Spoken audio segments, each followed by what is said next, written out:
Wednesday night, February 2nd, 2022. You know what that means. It's another night to cap it off here live on Wrestling Inc. on their YouTube, on their Twitch, or if you're not staying up doing the live thing, you can always catch the audio-only version after the fact. And hey, sometimes TV's meant to be radio. That may be the situation here tonight. I am Justin LaBar. I don't have my Los Angeles partner in crime, Alfred Cunningham, with us. He's off tonight, but a more than sturdy substitution in place here. He's my friend from the north, across the border, up in Toronto. He is former sports entertainment referee with WWE for over 20 years. A lot of knowledge, a lot of stories, a lot of respect around this man. He is the one and the only Jimmy Korderas. Jimmy, thanks for jumping in tonight, and I think we're going to do it again sometime next week, which is great.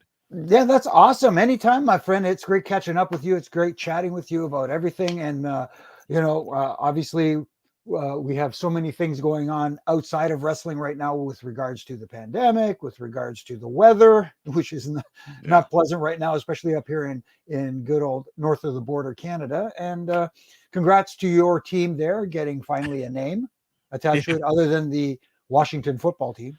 yes. I was up this morning to see the reveal. I thought it might be Commanders, and so it is. And people have been asking all day, like, what do you think? I'm not gonna cast any one judgment, because I feel like it's something so new. I just gotta kind of let it sit, get used to it. I kind of put it akin to, I think, 2002, and you would have been there when WWF went to WWE. We all thought the world was falling. How could it's been WWF for 50 years, and that's right. And look, now we're 20 years in as WWE, and even when you listen to nostalgic podcasts, Bruce Pritchard's or anybody, they can refer to the 80s and 90s as, that WWE championship match. You come to grow it. So that's kind of where I'm at. It's still the same colors. It's still, I know it's the franchise that I've rooted for better or for worse, my whole life. So I'm not gonna jump on any social media platform and bash it right now. I just can't. And neither am I. As someone who is an Oilers/Titans fan, I feel you, my friend, because when they first moved from Houston to Tennessee, they were the Tennessee Oilers, and it just didn't fit. Yeah. You know what I mean? And people are probably wondering, how did you wind up a Houston Oilers fan? You know what? I always loved the NFL. I'm a big football fan from back in the day. And of course, Toronto being so close to Buffalo, we used to get a lot of the Buffalo Bills games. And then on television. So I started watching, and this team showed up with Dan Pastorini and Earl Campbell and Billy White Shoes Johnson. I said, I kind of like these guys. And then I just started following them. And then I just, you know what? I'm a Houston Oilers guy from there. Okay. Back till then. And then, of course, Warren Moon ended up becoming quarterback of the Oilers back in the day, coming from the Canadian Football League. And then, of course, that just cemented everything. Okay. Because I was wondering, because it's not unusual to find somebody like you who traveled especially North America for over 20 years. It's not unusual to find guys and girls in the business of pro wrestling that travel so much that find an attachment to a particular team that's not where they're living, for whatever reasons. I didn't know if you had a Houston connection or story or what it was. That's kind of cool to hear how that bridges in there. Yeah. Jimmy and I here with you tonight again. Big thanks to everybody for tuning in live. We of course love the chat room. This chat room, Jimmy, it's fun. This the link comes out a couple hours earlier in the evening for this live video podcast. So people are in the chat room for hours leading up to this, and they just kind of have a watch along party and are watching, in this case, Dynamite, chatting, waiting for us to come on the air. So it's a really fun situation. Of course, if you want to ensure that you get your comment up on the screen in the conversation, hit that super chat. Raj Gary's wallet appreciates it. If you have any questions for Jimmy, I mean, this is a great night. I mean, Jimmy's got, I love Jimmy's stories. Again, I always got to plug his book. He's got a wonderful book. If you haven't checked that out, called 3 Count. But hello to everybody. I see Bernie in DC. I see Michael the Virus. I see Mike from Calvert County. Everybody in there. What's up? Good to have you joining us. Yes, Commanders, Jimmy Korderas, Dynamite, Shane McMahon. I don't even know where to start. So we did the football talk, though. I think we'll table the football talk. Let's get into what is the top news story of the day. And maybe, Jimmy, when all is said and done, and depending on how things play out, this might be one of the biggest stories of the year, of the decade, of the century. It's hard to say, but let's go with what we know now. Now I'm going to try to piece the entire story together. Okay. These are all reports coming from Ringside News, then followed up with Andrew Zarian from the Matt Men podcast. Sean Ross Sapp and Fightful has had a hand in trying to verify what they can. So want to give everybody their due. I don't want to not acknowledge them, but it's just going to be easy to throw all them out there and then just give you the story. So Shane McMahon, of course, makes his return, Jimmy, at the Royal Rumble. He is arguably, other than Bad Bunny, he's the only of the two surprises that we really get not advertised. We did not get that big holy crap moment. That's kind of been a big knock on this year's Rumble. We get Shane out. He's in the Rumble, obviously, does this Shane O'Mac stuff, but, does not win. And it's, we're told that after that happens, okay, we're going to see Shane around, for WrestleMania season. Very believable. Been there, done that. Okay. Then we don't see him on Monday Night Raw. Right. No mention of him even. And then now, yesterday, and then into today, Wednesday, there starts to be a first report from Ringside News that Shane McMahon has been, in quote, quietly let go. That supposedly just things weren't jiving. Maybe there was heat on him, that he had a helping hand in producing the Rumble, and there was a lot of last minute changes, as there will be, and that the rightly or wrongly heat was falling on him for the changes and for the overall of the Rumble. So that's all going on, and that Vince, just kind of wanted to has him just okay, change of plans. And then to kind of furthermore give some more context, so as I mentioned, Bad Bunny was another surprise. And there is WrestleVotes, a very credible Twitter account, it would seem, by the track record, as well as Matt Men's Andrew Zarian, note that Bad Bunny was a point of where some of this heat to Shane stemmed, as how Bad Bunny was booked and maybe how strong he looked and how much, the prime spot that he came in the late 20s. So there is so much to unpack here, Jimmy. We can kind of go piece by piece. I guess let's kind of work backwards. Let's start in the immediate here. Your reaction to hearing or reading a headline, Shane McMahon quietly let go from WWE. Very surprising to me, as someone who knows Shane. I know his passion for this industry. It is there, trust me. Despite the fact that he, has other ventures, Shane loves pro wrestling, and he doesn't do anything, for lack of a better term, half-assed. He goes in full, both feet, guns a-blazing. He's gung-ho. No one has as much energy. Raw energy as Shane McMahon does. And hearing some of the stories coming out about him being one of them, I read that he was kind of trying to book himself strong to make himself look good and stuff like that. Very un-Shane like from my dealings with him and from what I remember from Shane. Now, obviously I wasn't there, so I didn't see it, and I'm only going by, reports, but I think a lot of it has to do with how people might have interpreted some of Shane's stuff the wrong way. Because anybody who knows Shane knows that Shane's got a lot of energy, a lot of stuff, and he wants to get things done. Maybe people misinterpreted him. I don't know. I wish I had a better understand. Like I would love to talk to someone like a Kyoto who wasn't there as well, because him and Kyoto were tight, and kind of get a feel like was. But like I said, the stories I'm hearing are very uncharacteristic of the Shane McMahon that I know.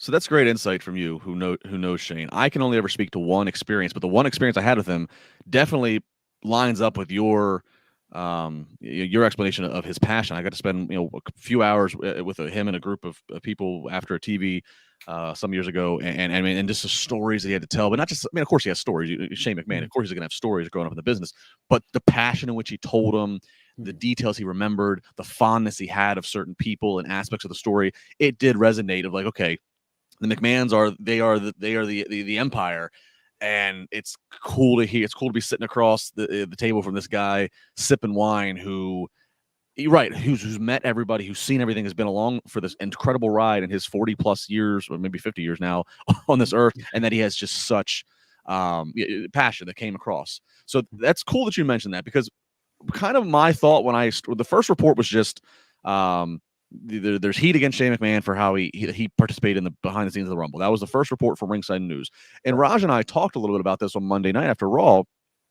And I had said, I'm going to take this report with a grain of salt, or at least the interpretation of this report and whoever they got it from, because you're talking about Rumble. You're talking about 30 people, and you're talking about people that didn't make the cut, that are there as alternates or extras if needed. If something happens, somebody misses a flight, gets hurt, and don't make it in the Rumble, and there are sitting in catering. So are they a source? Are they giving it from their perspective? Or, is it one person who was supposed to have a bigger shine, a moment in the Rumble, and Shane made a creative call to change it, and that person, it's so hard. Rumble especially. We're not talking about one match with 2 or 4 participants. We're talking about the biggest match WWE does. So I took it with a huge grain of salt of the entire locker room's against Shane. But then there's obviously some, when there's smoke, there's fire. There is something here to it. The fact that Shane was not even mentioned, not even acknowledged on Monday Night Raw, again, when he's one of the main surprises they had. And if he's going to be booked on Elimination Chamber, booked on a Mania, you think they're immediately going to at least show a recap package to get you hyped that he's returning to TV sooner or later. So I do believe there's something going on here, that there is he's not jiving somewhere, whether it's whether he and Pops have two different creative ideas for what should happen. But this is but any which way, this has the potential to be, it's a huge story now. This has the potential to be an even greater story depending on what comes after this. Exactly. And again, we hear different stories and different, you talked about maybe Dad and him had different ideas for the direction each were going to go, because apparently there were plans for him to be at the Elimination Chamber as well as WrestleMania. Yeah. But I guess for lack of a better term, I'm doing the air quotes if anybody can't see, the rumored rivalry was to be with him and Seth Rollins, which to me, obviously would have to build to get to there. And Shane apparently suggested that maybe he has something with Austin Theory, which makes the most sense. Yes, because Austin Theory's got Dad's attention, and and maybe Vince drops a little bit. You could do what my son was never able to do, or something like this, and there you go, you're off to the races. So maybe there's something there. Maybe Shane brought it up, and it was shot down, and Shane, who knows, maybe stuck to his guns and said, no, this doesn't.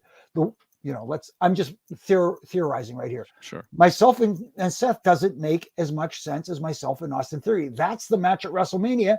And knowing Shane, he probably said, look, if you want to make this kid, have him go. I'll go, Yeah. No, that seemed like that made. Yeah, you're right, because you obviously they've been doing this Austin Theory stuff for over a month. They got Vince back on TV, so you got to think there's a plan, and you're heading towards Mania, so there's a plan, right? This kid's got a Mania match. Nothing's ever in pen, but it's pretty good pencil. And yeah, if Vince himself can't be part of the payoff in a match, which he's not going to be, you look, who's your other options? Yep. You have Shane McMahon. I don't know what Triple H's health is, but if he was perfectly healthy, what an option that is, and some dynamics there. Or perfect world, but I don't think, because he's doing so well in Hollywood. If you had a John Cena, all right, Vince, we'll put you up against the ultimate measuring stick in the WWE, anything. And so you're right. So when you see Shane resurface and Austin Theory doesn't win the Rumble, so he's not going to be fighting for a world title, presumably, that just seemed like that's just the obvious, but also, could be very entertaining next couple months. So yeah, this is, and who knows? Yeah. We might be one or two Raws away and Shane might pop back up. They might have figured this out, and we're all just looking. And then this all just looks like it's one big work. I don't know. Yeah, exactly. Kind of like the Montreal Screwjob. Years later, people are thinking, "Oh, it was a big elaborate work between Vince and Brett. They're the only two in on it." You were in on it. Yeah, you were in on it. I was in on it. You got that extra payday wired to you the next. Hey, kayfabe, brother, kayfabe. So a lot to keep an eye on.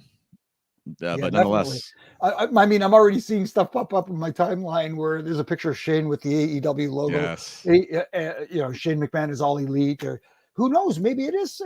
Even if it is a work, they had Mickey James recently at the Rumble this weekend. With the Knockout Impact's championship. Yeah.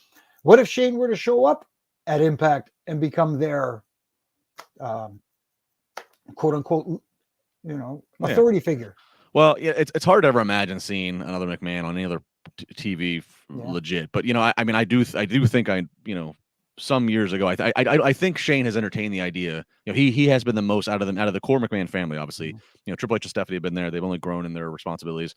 Shane did detach himself around 09 to 10. He did detach and kind of left the family business, at least day to day, week to week. Right. I do think he's entertained other sports entertainment ventures and possibilities. It never seems like it's came to fruition, but I think he's had an open mind about what could I offer my services to. So, we'll see. Jody Shauna Jenkins, 5 Canadian in honor of Jimmy Korderas. Jimmy, I'm hearing Shane is going to run for leader of the Conservatives. Can you confirm or deny? P.S. How do you feel about the truck convoy? Some Canadian talk. Oh my goodness! Don't talk to me about the truck convoy. Thank goodness I'm not in Ottawa, the capital of Canada right now, Ottawa. Look, I'm without to get political here, I am always for everyone has the right to protest in a peaceful manner without causing disruption and harm to others.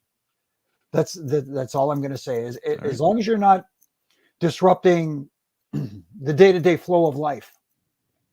Once you start doing that and getting in people's faces, I'm not a big fan of that. There we go. Or destruction of property or whatever the case may be. You know. There we go. Referee won't have any of that. Nope. None of that. Hey, well, unless never mind. I'm not going to get into it. My first time, blind eye. My first, yeah, we'll get to blind eyes here. Remember my first time to Ottawa. It was for hockey playoffs. Penguins were playing the Senators for playoff series, and I was traveling up. And I remember it was it was on April 20th, and I'm looking at the grass around the Parliament building, and people are out there on the lawn smoking. I'm like, what's going on here? Cigarettes. Let's put it. Let's. Even though it's legal now, but still, cigarettes. Yeah, this was like a decade ago, over a decade ago. Yeah, and with a Molson in there. Yes. The Canadian beer. Yes, I liked Ottawa though. Nice town. Yeah.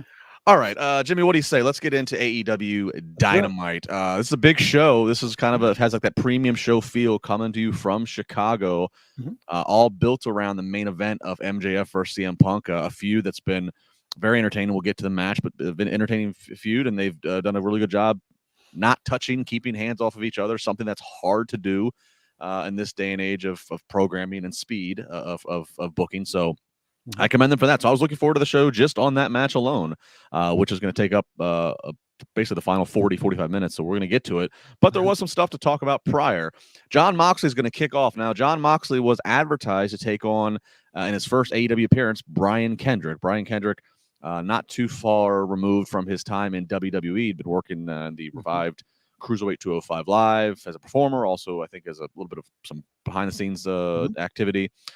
He got out of WWE, apparently per his request, but things took quite the turn, as they seem to do in this day and age of, it's the internet and it's never buried and gone. Right. Some video had resurfaced of comments that Brian Kendrick had made many years ago, it seems, but still out there that were basically questioning the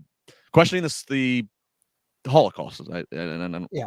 I don't want to go too deep in this because the comments. If you want to know exactly what he said, I'm sure you can find them. Yeah. But nonetheless, these comments got all the way to Tony Khan, as they were all over the internet today, all over Twitter especially. And Tony Khan made a public statement on Twitter saying, that's not going to fly. And at least tonight, Brian Kendrick's not going to be on AEW Dynamite. Brian Kendrick would during Dynamite actually issue an apology on social media. So we'll see what that holds. But nonetheless, Mox is out, so he's going to have a replacement opponent. It's going to be Wheeler Yuta of the Best Friends. Wheeler Yuta is flanked by Orange Cassidy and the newly signed Danhausen. I will just say it. Danhausen made his debut last week with AEW. And then I really fell down a Danhausen wormhole this past week, and I've tweeted a little bit about it. I knew who he was, Jimmy. Of course, I could pick him out of a lineup. I knew his distinct look. I knew that he was an element of comedy, and kind of you got to just drop your imagination a little bit.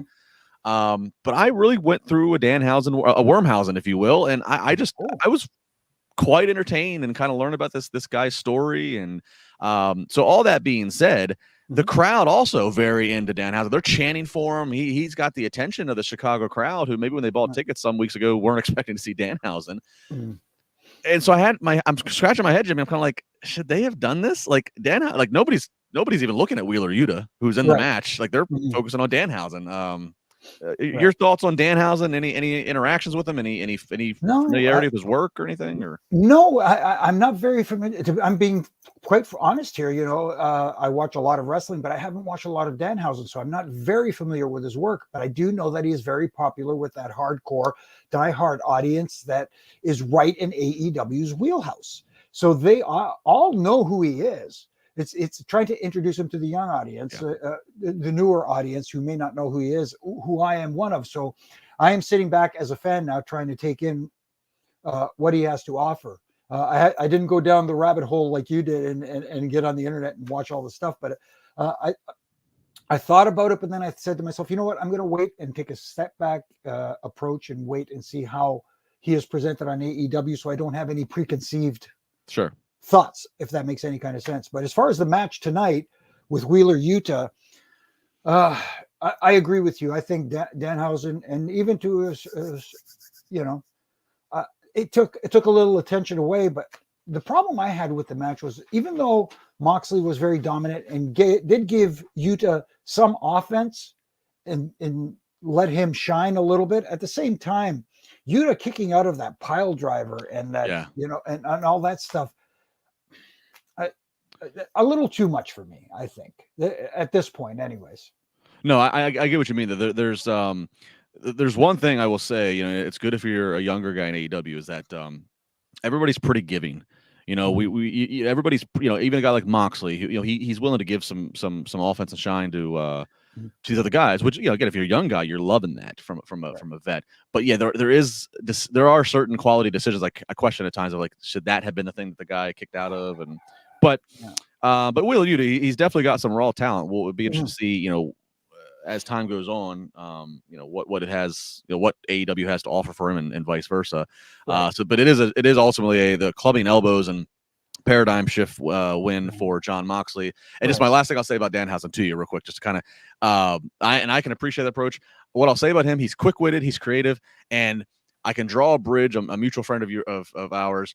He is, there's a lot of positive creative attributes that I would also say about RJ City and Danhausen. They're cut from the same cloth. They are cut from the same cloth in terms of their ability to be a draw and to be an attraction, and they don't need to take 40 bumps. Right. I got you.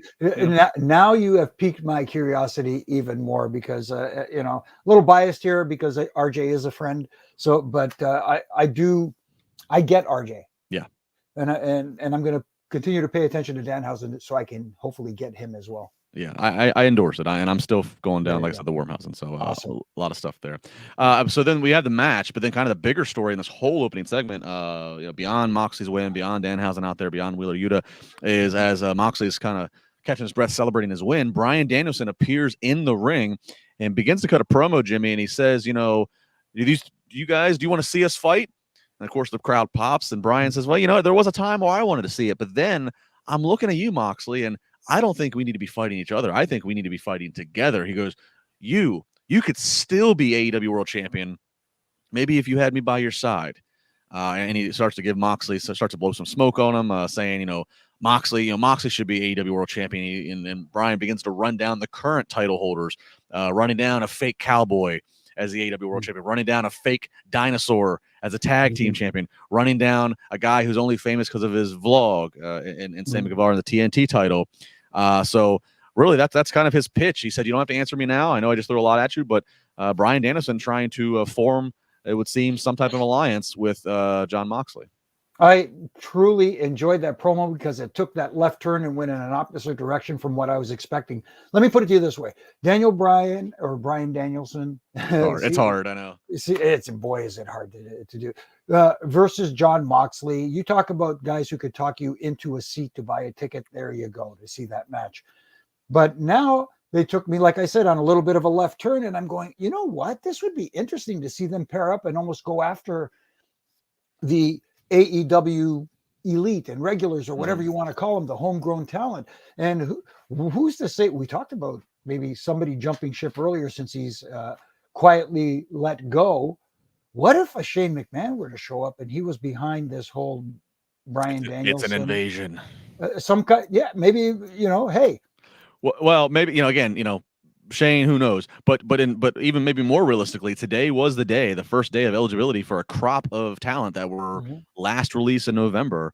So, obviously they all aren't going to show up at AEW, but probability is at least one of them will at some point. So, there's that. I agree. I think the beauty of it's like, as Bryan's making this pitch, like, I'm like, all right, I could see this alliance happening for a time, but it's very much going to be one of those things where they're both going to be doing double takes at each other, waiting to see who's going to be the first one to stab the other one in the back, because both, are independent, run on their own guys by nature. So there would be that kind of similar, I guess, to what MJF and Jericho had, a year ago, where it looks really, they're smiling at each other face to face, but the moment the other one turns, the scowl comes. Yeah, it's almost like Bryan Danielson kind of encourages Moxley. He gets him again a match against the Millennial Cowboy, as he called him, or whatever it was. and then somehow, without Moxley really noticing, and little underhandedness from Danielson, Moxley wins the title. But then right away, Danielson says, "Hey, we're in this together. Now it's your turn to give me an opportunity at that title." And what are you talking about? I thought we were in this together. No, we're in it together to get there. Now that you're there, now it's time for me to get there. Yeah. You know. Yeah, it's those touches that make the story really work. Keith, little things. I've heard that before. Keith, $4.99 saying, Brian never said their names, which is a bigger slap in the face, and it was amazing. To the people he's running down. Exactly. The Millennial Cowboy and the whatever dinosaur, the whatever. Yeah. No, that makes the insult that much more powerful when you can get your point across without having to actually name the person you're running down. And it's exactly a little psychological thing there.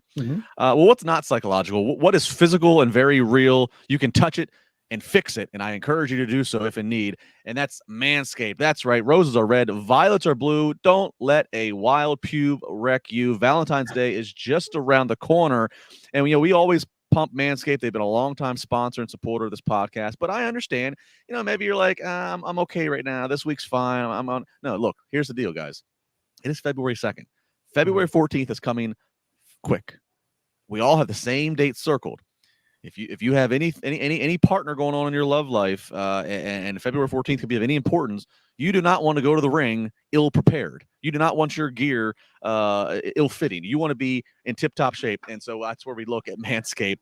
They are here for you with the best tools to get your balls ready for the special occasion. This V-Day, it's time to join the 4 million men worldwide who trust Manscaped, and they are the leaders in below-the-waist grooming. And as always, because they are great supporters of this podcast, and if you are a loyal listener and viewer, we're hooking you up with a little deal. You can save 20%, plus you get free shipping if you go to manscaped.com and use the code WINC20.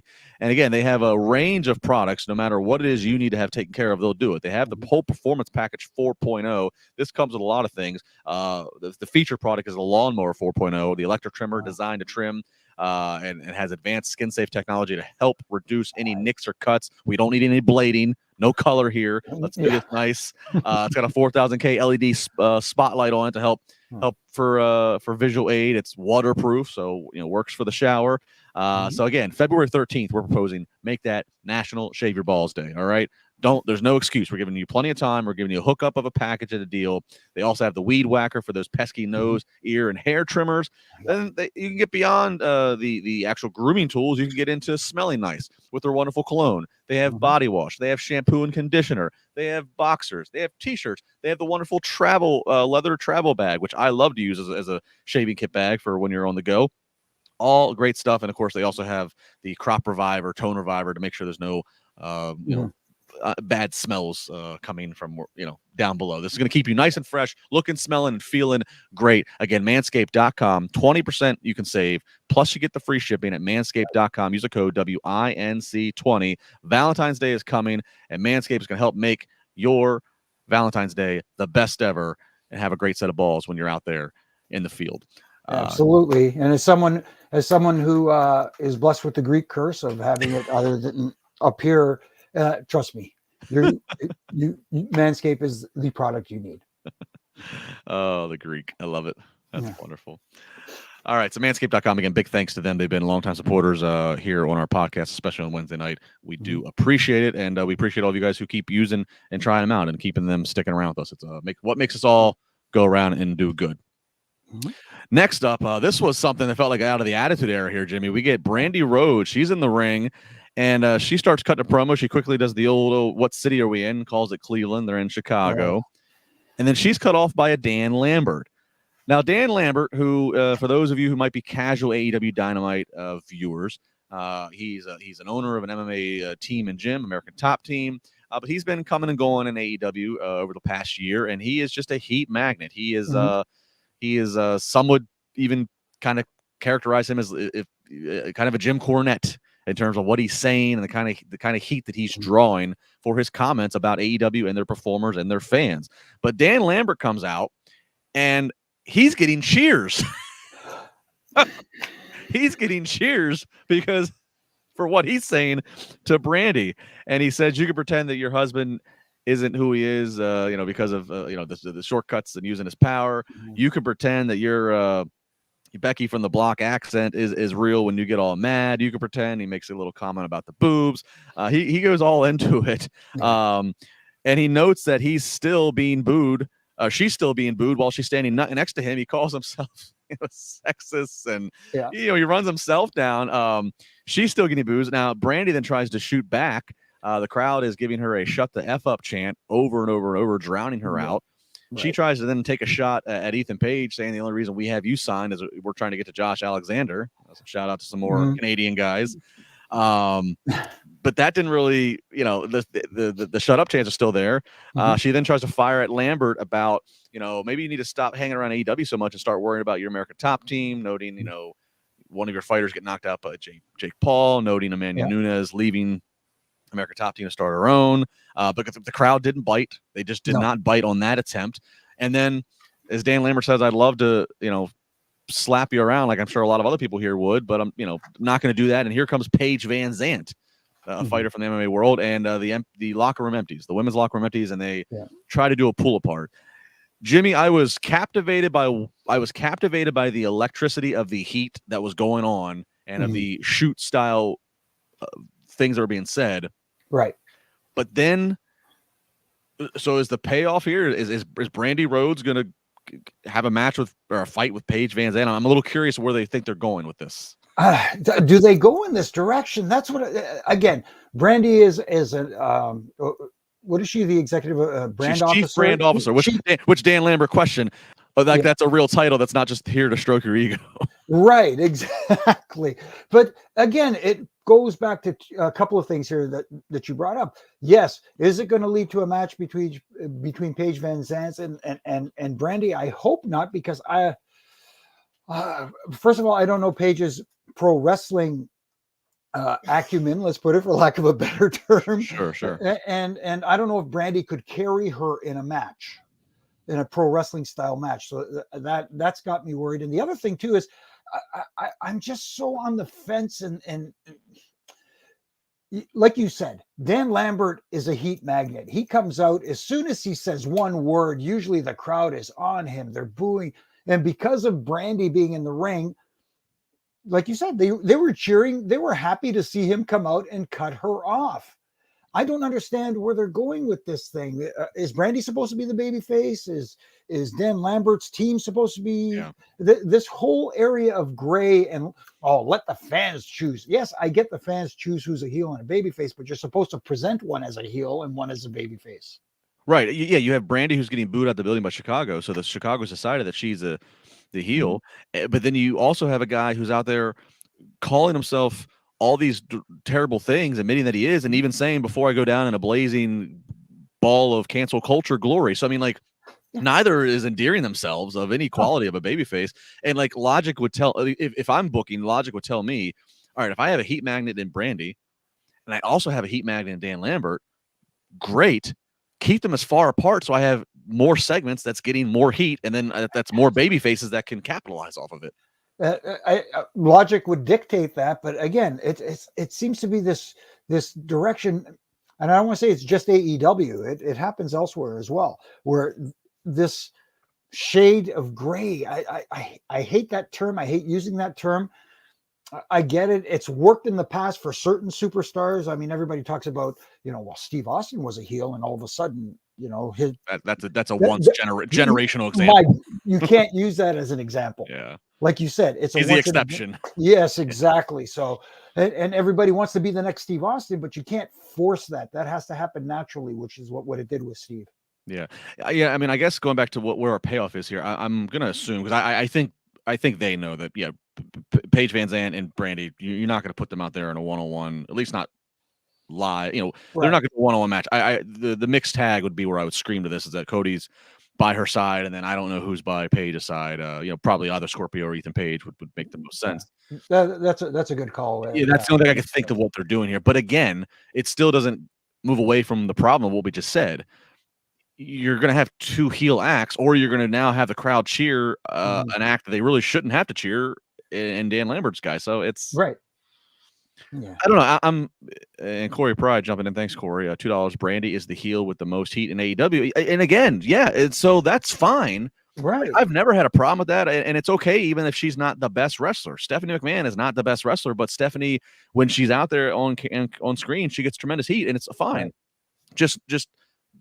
But you don't ever trot Brandi or Stephanie or whatever. You don't put them out there against another heel act. It makes no sense. Exactly. I hate to sound very repetitive, but like you said, she's got so much natural heat, and Dan Lambert creates such great heat as well, coming out, especially to that hardcore audience. Like you said, you can make more baby faces out of this instead of trying to, have a cool moment with two heel factions warring back and forth.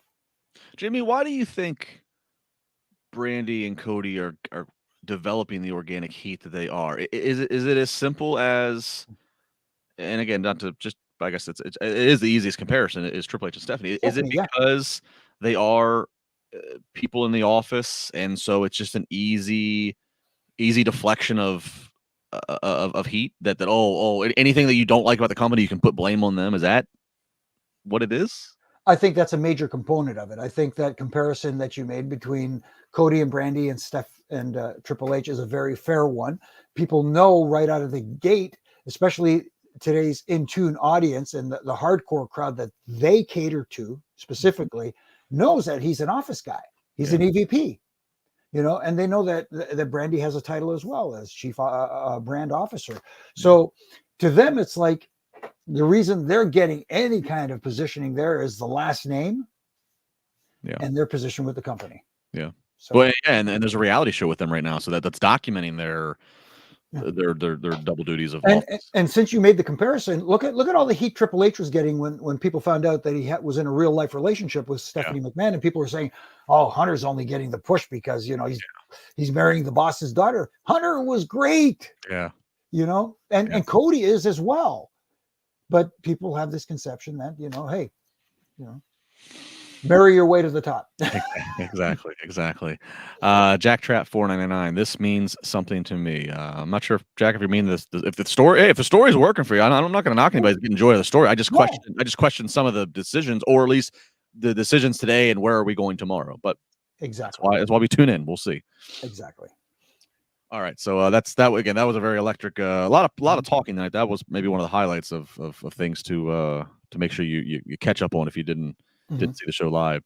We got a tag team match up next. We have the House of Black up against Penta and Pac. Pac is blindfolded, of course. Pac was a victim of the House of Black a little bit ago. This match is going to see the ref is going to be distracted by Pac getting pushed off the top rope. So Pac gets pushed off the top by the illegal man on the apron, and that draws the referee's eyes to not leave the ring, but at least get to the ropes and check on him. That's the distraction, Mr. Referee Jimmy Korderas. And then the Black Mist spit into Penta's face, and then the Dante Inferno, which is kind of a joint suplex slam by Brody and by Malachi. So House of Black is a win, which I think is the right decision. I'd be remiss to not have a referee on with me and at least ask opinions and X's and O's of getting refs distractions. Look, and they do a lot of that, especially in AEW with the ref distractions. My problem with them are they are not creative enough to where the referee is distracted, apparently in the duty of doing his job, and the heels creatively causing that distraction for them to cheat to win. Like, for example, tonight's finish. You said Pac was on the top rope, got knocked off by the illegal man. The referee, where does he go? He goes and checks. He's looking outside the ring and checking on Pac. Why isn't he taking the illegal man out? And while he's got his back turned to Malachi Black, taking him out, picking his partner out and getting him to the apron, there's the mist, and you can go into the finish from there. Jimmy, let me ask. It's just the other way. It almost feels like, okay, we're going to do this. You turn that way. Look over there, and we're going to cheat behind your back. Jimmy, I know you're not there, so you're not there. But let me ask you this: but you were in WWE for a lot of years. I'm sure you had times where, especially maybe younger guys, maybe put a spot together to distract the ref. Surely you had at a certain point you had the okay to stand to at least offer politely, let's try to do it this way. Or the producer, or I guess they called them agents in your time, would step in and say, no. And what do you think? Do you think the AEW refs, they don't get to speak up? They don't know any better? Is there a lack of quality control from producers or agents? Like where do you, because this is a reoccurring, there's a lot of good things I like about AEW. They are a different flavor on the buffet.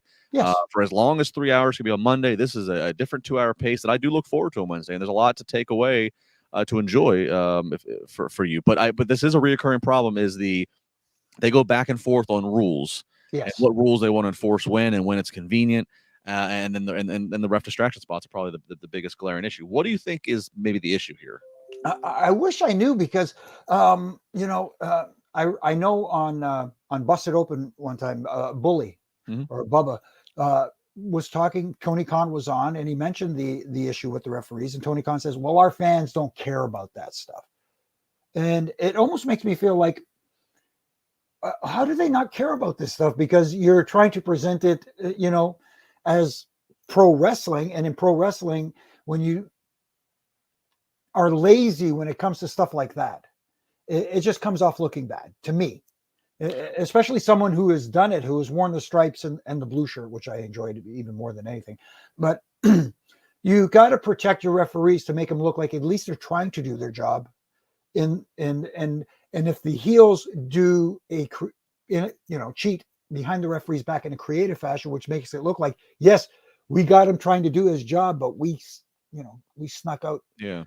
And I don't know if it's the agents or the producers of the match, or is Tony the final say? If Tony said that, then that's kind of it's from the top down. Then it's just not something that they value putting extra time in. It's kind of a contradiction, though, because on the one hand, as we just talked about in the previous segment, they seem to be okay letting two heat magnets go out and occupy the same segment and make the audience choose. So in that regard, I can see Tony's philosophy of like rules are in pro wrestling to be broken. Right. That's what makes a heel, is that they go around the rules, they bend the rules. So I can see if he doesn't subscribe to that, and it's very well documented, he loved the original ECW. The original ECW, everything was ECW rules. There was never everything was no DQ, no count out. It was just so like I get that end of it, but at the same time, it's a contradiction. They do such a good job of keeping records, and they have standings and power rankings, and they'll tell Jim Ross gives a stat, which I'm going to give you in a second, of the percentage of wins that Nyla Rose has had since she's acquired Vicky as a manager. So they give these pseudo sports stats. Well, if you're going to have pseudo sports stats, you need to have sport accurate officiating. And so it's just a contradiction of which philosophy are we going to go with here? No, I totally agree. And it almost makes me feel like when I watch, and they do a lot of distraction finishes on Wednesday nights. And it almost feels like half the time is just basically, so where's the distraction? Well, so-and-so is going to happen. Just turn your back and keep your eyes on so-and-so, and we'll do this. We'll do the finish behind your back. And it just, to me, feels lazy and uncreative and just an easy way out. I think they could benefit from having. I think Aubrey is their best ref in my opinion, but I think they could benefit from having, a veteran ref like yourself, or somebody, a veteran, when you're with similar credentials. There is an overseer to help teach. I don't know, help better. Well, they had that. It seemed like that working relationship with Impact Wrestling, and they had Brian Hebner. Yeah, there's a guy who can help in that aspect as well. There's guys out there. It's just, I don't know what it is. I guess it's not a priority right now. Well, Jimmy, we have you as a special guest here tonight, and I know the chat room. I love the positivity. It's great to see so much positivity on the internet in one time from this chat room. It's great. So I want to take advantage of having you. Some fans may or may not know this. There was a period of time in WWE where it was a shoot where Vince gave you refs the authority. If you had to break script, if the guys and girls were disrespecting the rules, not following the rules, unless it was part of a specified angle, if otherwise, there was a period of time where you could and you did have to stop some matches prematurely. Yeah. Can you talk about that a little bit? Yeah. We for some reason, I don't know if it was becoming a problem where heels were taking too many liberties with the referees, and Vince got on this kick where he just said, listen, if they're taking too much advantage of you, don't be afraid to, call the match, or even something as simple as if there's a cover and you're counting and the person doesn't kick out in time and you count 3, that's on them, not you. And and Vince said, I have your back. And how is he communicating this, Jimmy? Is this in a locker room wide production meeting? Is this just in a meeting with just him and the referee? Is this a one-on-one? How is he communicating this? No, it went to everybody. Okay. It was like, like every, like a memo was sent out. Well, I want to say it was at least once a month that he would get everybody together and we'd have a group meeting, and people would ask questions and he'd give us the latest whatever's going on and that kind of stuff. And in one meeting, he said, listen, this is what's going to happen. And he told everybody. And then he took us to the side, all the referees. He said, listen, I know the guys are very intimidating, but I'm the boss here. Mm-hmm. I'm the guy who pays your bills. So you are going to be, enforcing the rules. And that was it. Wow. I remember one time, there was a pin happened where the shoulders were parallel with the ropes.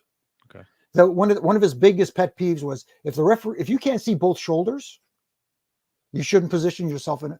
Yes, there's all the positioning when it comes to camera angles and that sort of thing, and the hard camera and all that. But if you can't position yourself to where you can see both shoulders, you do not count.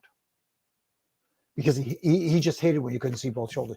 So one time there was a pin that happened right, and the shoulders were parallel basically with the rope. So the only way I could see both shoulders was to slide out of the ring. So I slid out of the ring, counted on the apron, 1, 2, 3, got back in the ring, raised a hand, and I get back to Gorilla, and Vince is there with his headset on. He takes off his headset and he comes here. He gives me a come here. I said, yes, sir. He said, why'd you slide out of the ring to count? I said, it was the only way I could see both shoulders. He said, good answer. Put his headset back on, and that was it. And I was, oh, whew. That's got to feel good. Yeah. That's a good sign to you of instincts, of instincts, just the right thing to do. If you're being told to enforce this line of vision, then that's awesome. Mm-hmm.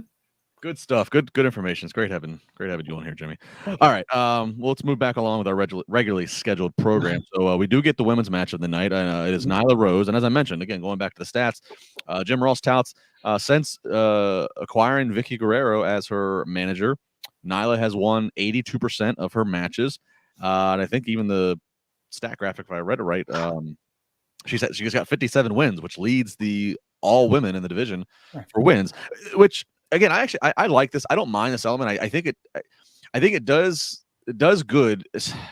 It does good. The tricky thing is the bulk of these wins aren't on Dynamite. They're on Rampage, Dark, or whatever else, Elevation.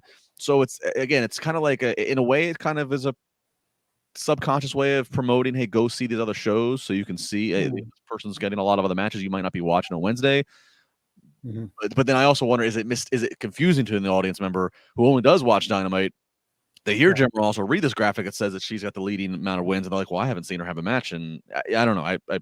I waver back and forth. I like that they keep stats. I do have a certain false spot to it, but I just wonder, is that confusing or not? But the stats are fun. I always keep track of them as I give them. So very dominant Nyla Rose up against Ruby Soho. This match, Ruby, she's fighting back. Obviously, she's the underdog, undersized here. But ultimately, Nyla's going to end up hitting the sit-down beast bomb, and Nyla's going to get a win. Jimmy, a strong look for Nyla. I feel like Ruby Soho, since she's arrived in AEW, they haven't got any momentum going for her. Again, at least not Dynamite or the pay-per-views. Yeah, not, as of yet, not yet. But I do like the fact that Nyla Rose did win with her finish without somebody kicking out, of course.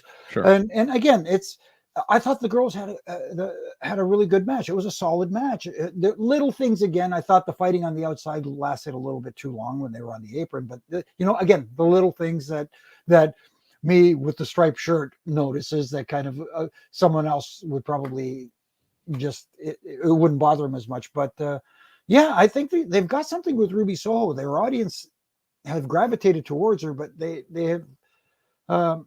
I hate to say missed opportunity, but so far they haven't taken that opportunity with her yet to elevate her to where I think I think she is not where she should be at this point right now. Yeah, I don't know. Like, and, she was in that TBS title tournament and she went deep into it, but she didn't win it, obviously. And I questioned, was that the best? If you put her in the tournament, should she just? If you're going to put her in, does she need to win it? So again, we'll wait and see how. But nothing. It cannot be denied. The crowd is there with her when her music hits. They pop. Right. The lead singer of I believe it was Rancid that does her song. I was there, so that was kind of a cool little moment of him helping get her jacket off, ready for battle. Backstage is kind of funny to me. The Gun Club, Billy and the boys beat up poor old Jungle Boy and tossed him in the snow while they're out there shirtless, mind you, in the freezing Chicago cold. Right. I don't know. I had to make a note of that because this is just very funny Billy Gunn stuff to me. Yeah, and Billy Gunn, I am so envious of him. He is. I don't want to give away his age, but man, he just doesn't. He is better with age. He just it's unbelievable. Definitely. He's in his 50s. I'll say it. He's in his 50s. Yes. In his 50s. Talk about being envious. Let me put it that way. That's all. Yeah. In his 50s, looking like he's 30.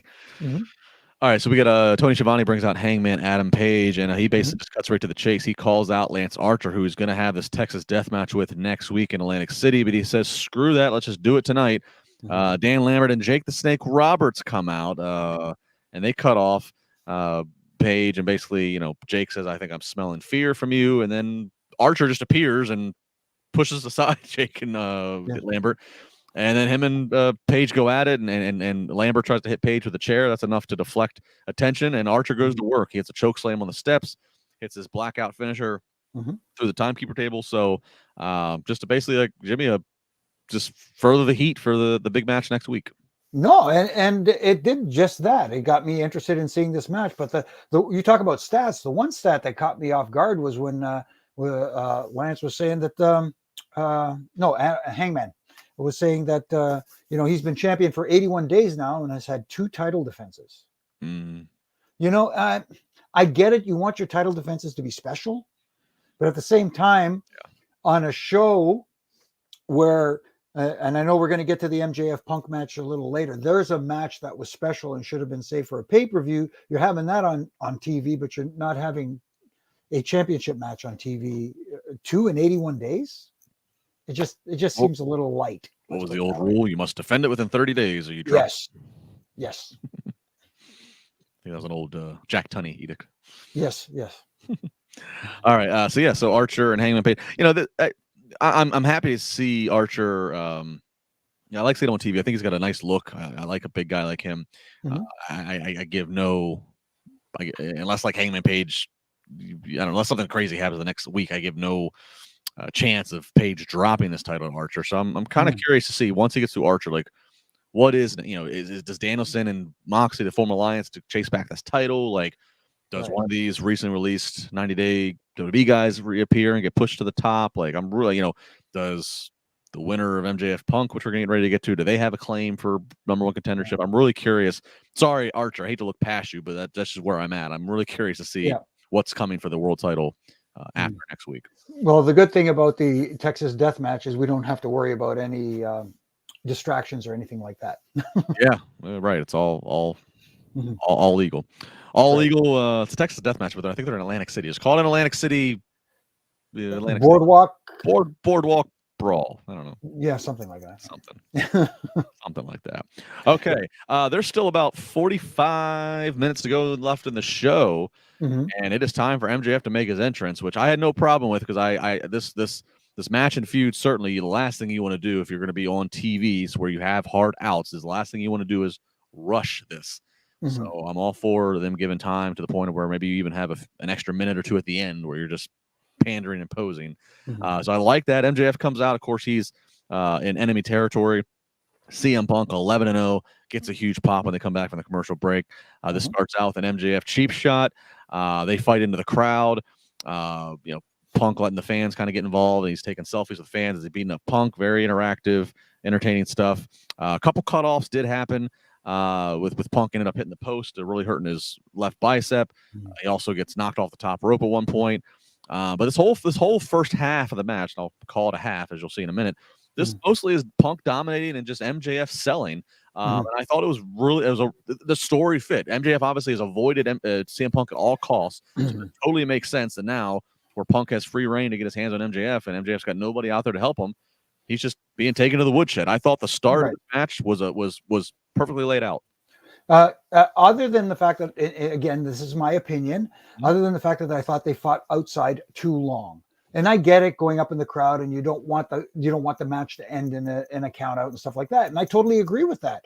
But at the same time, you can't just take liberties like that, because that is a stipulation that could be added later on, where they could fight outside as long as they want, false count anywhere, whatever the case may be, no count outs, whatever. They did that in the first half of that match.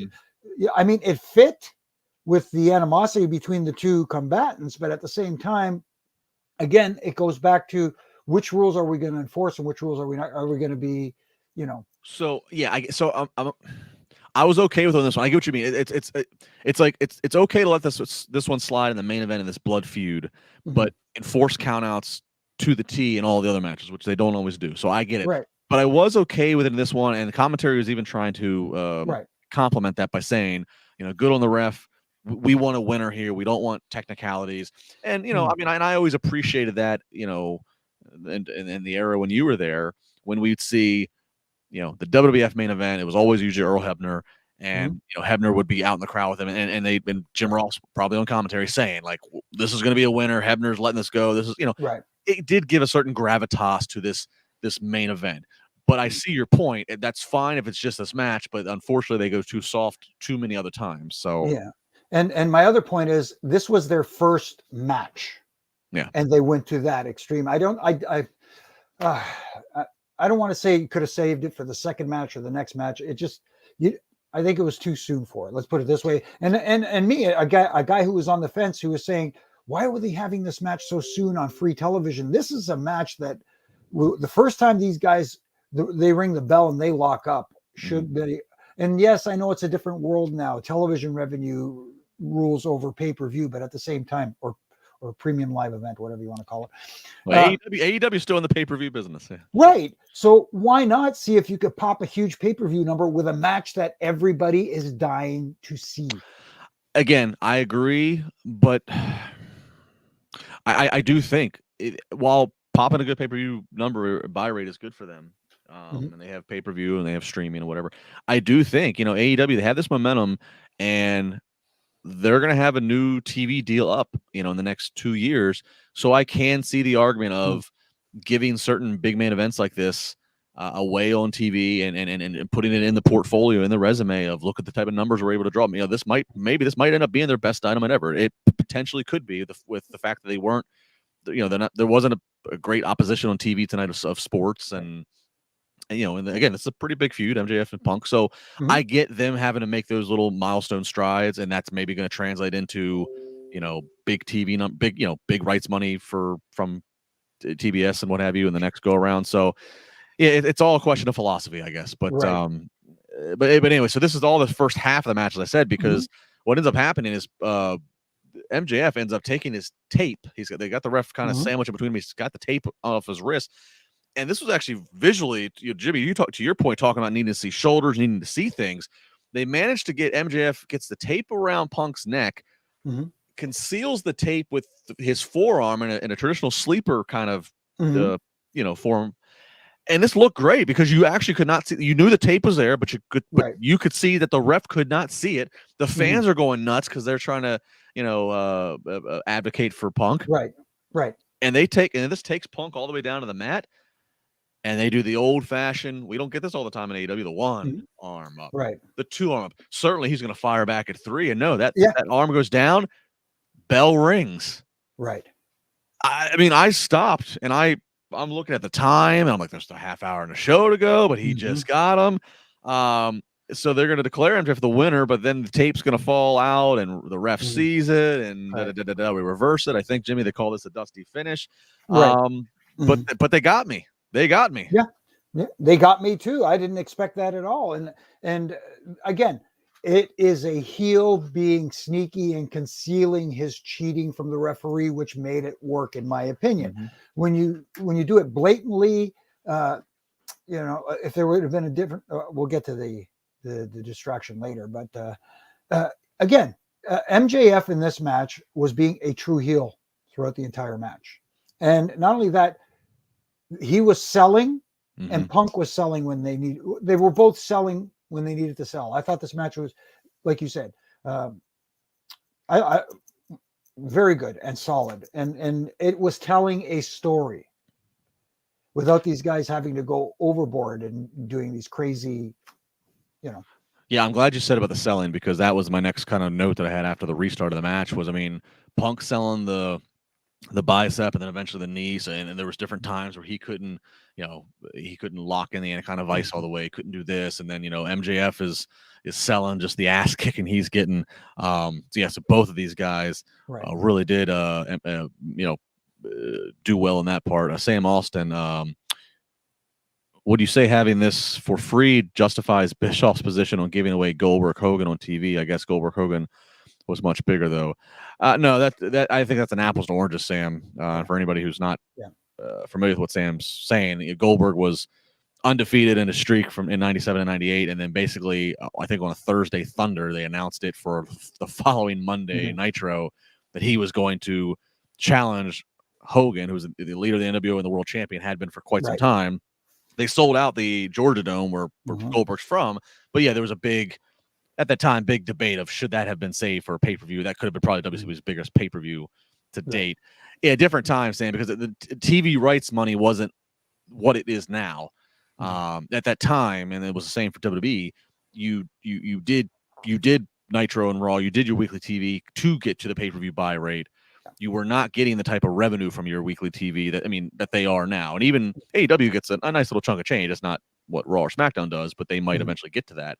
But it's a different model now where the weekly TV does have more importance. I don't think it, I don't think it's quite applicable, but good conversation to have. I always love history. So we get the selling. And then we got some yay, nay blows, Jimmy, and then we got MJF gets a low blow. Punk's firing back, looks like he's getting ready to go home. And then all of a sudden, here comes Wardlow. Where's he stand? What's going on? Wardlow comes out. He kind of, he gets face to face with Punk. Right. But then he steps aside as to say, I'm going to let you take care of business. Punk then gets in the ring. Wardlow still looks like he might be a threat. The ref's got his eyes all on Wardlow. MJF ends up hitting. He gets the ring on, hits the punch with the ring on Punk. 1, 2, 3, and so MJF's the winner. They then show in replay and kind of recapture because it didn't. I missed it live, and so did the commentators. Yes, that when Wardlow was face to face and then stepping aside for Punk, he actually had dropped the ring to MJF. The cameras just didn't capture that. Right. So MJF gets a win. That's huge, especially after the Dusty finish. Oh, he's not winning now, but he wins. So now he's gonna forever brag that he beat Punk twice in one night. Yes. You have Wardlow who's standing there, but still looking reluctant. So there's a lot of things at play here. I am intrigued. But what was your takeaway from how this 45-minute main event match, how it concluded? Very shocked. But then again, I as someone who is has problems with too many distraction finishes, like I've been saying, we've been saying a lot tonight. This one again worked because it was done in a creative and a manner that didn't make the referee look foolish by going, "Hey, look over there." They did it sneaky. They did it, they concealed the pass off of the ring, and after using it, MJF using it with the knocking out right away, tucks it into his tights, and then gave it back to Wardlow after the fact. So the ref couldn't. So he couldn't have a smoking gun the second time. There you go. And even if the ref would have checked, like, let's say for example, let's say Punk is sort of coming to a little bit, and he's going, "He hit me with something. Check him," and he could, do the check the trunks and nothing there. I liked it. I'm very surprised by it. Let's put it that way. And when I talk about little things, after the 1, 2, 3, you saw MJF kind of stayed on Punk and covered and stayed there for a little while. It almost felt like he was so grateful, because think of it this way. MJF was 25 years old, 24, 25 years old, a young guy like that. One of the best heels in the industry right now who gets being a heel is today. to get probably the biggest win of his career for who knows how long over someone like a CM Punk in his hometown. Right. You could tell he was feeling it. Who, by the way, had not lost in AEW yet in his return. Punk was Exactly. 11-0. So yeah. And I know everybody's going to complain now that Vinny Rue was booking for him to lose in his hometown. But anyway, I'm sure that was Punk's idea too. Punk is like, hey, you know, I'm sure he was okay with that. And as far as the Wardlow situation goes, it's still up in the air. It's not exactly 100%. Yes, he is 100% backing MJF. But at the same time, you could sense there's a little bit of tension there, but for now he's helping him out. Yeah. So there are avenues you can explore after that. Absolutely. Michael the Virus says Jim Ross played the Heenan role from Bash '96. Which side is he on? Great nod to Heenan. Yeah.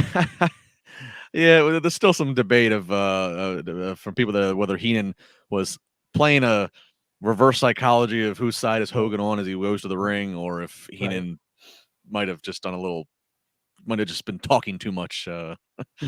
Who knows? Sam Austin, Wardlow has such a presence. Is he a good talker? You know, Sam, I think he, Wardlow came up, and as I've talked about, I had the privilege to get to manage this guy from the start of his career for the first couple of years.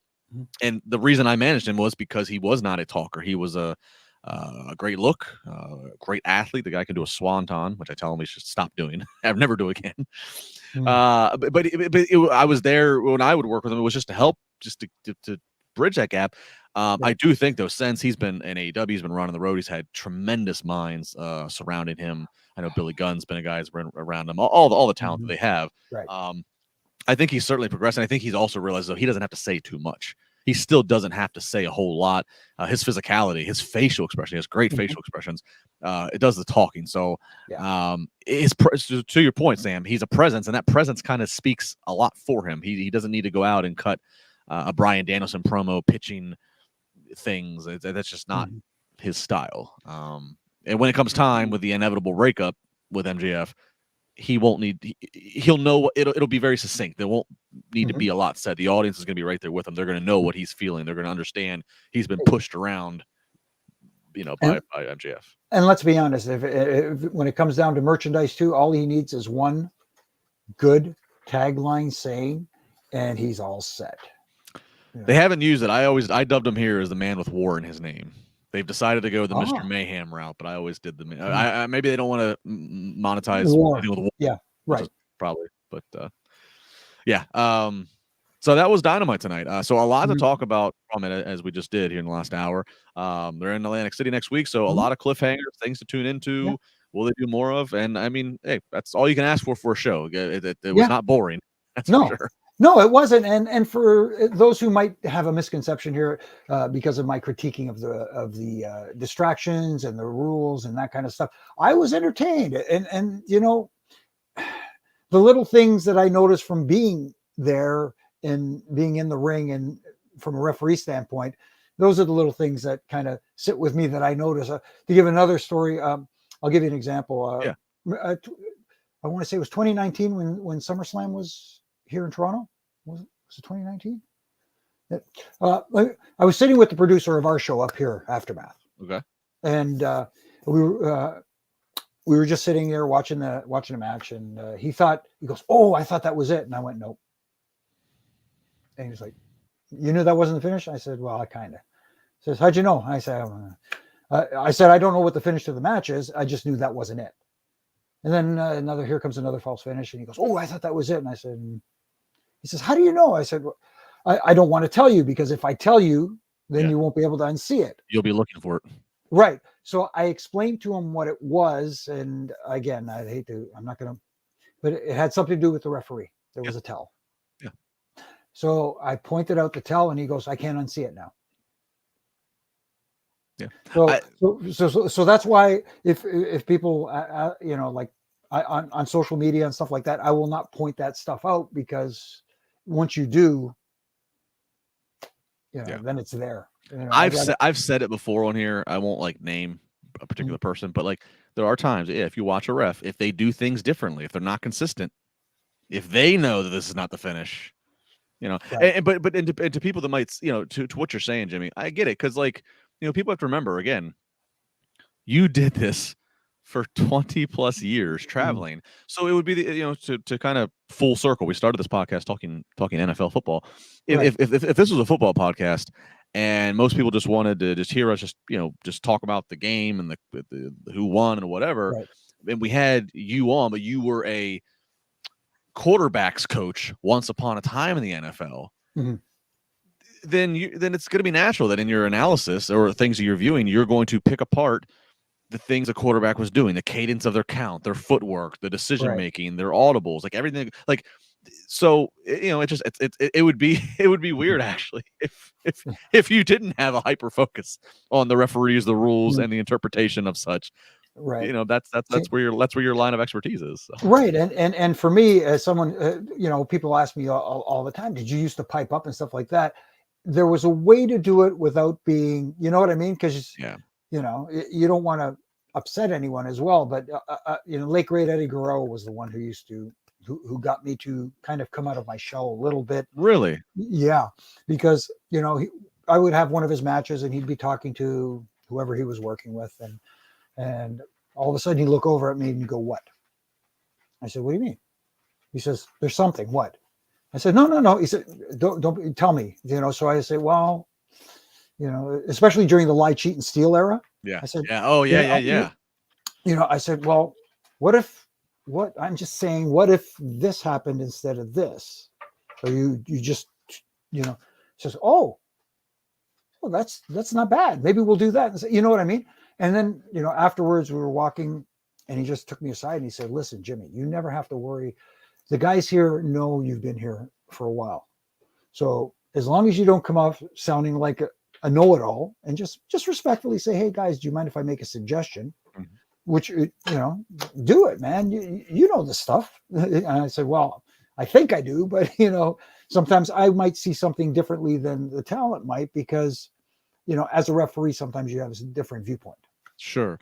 Do you know, that's a great reference to make of a guy in Eddie, of course, with the lie, cheat, and steal time that he had, where you had to be creative of how you're going to get past the ref.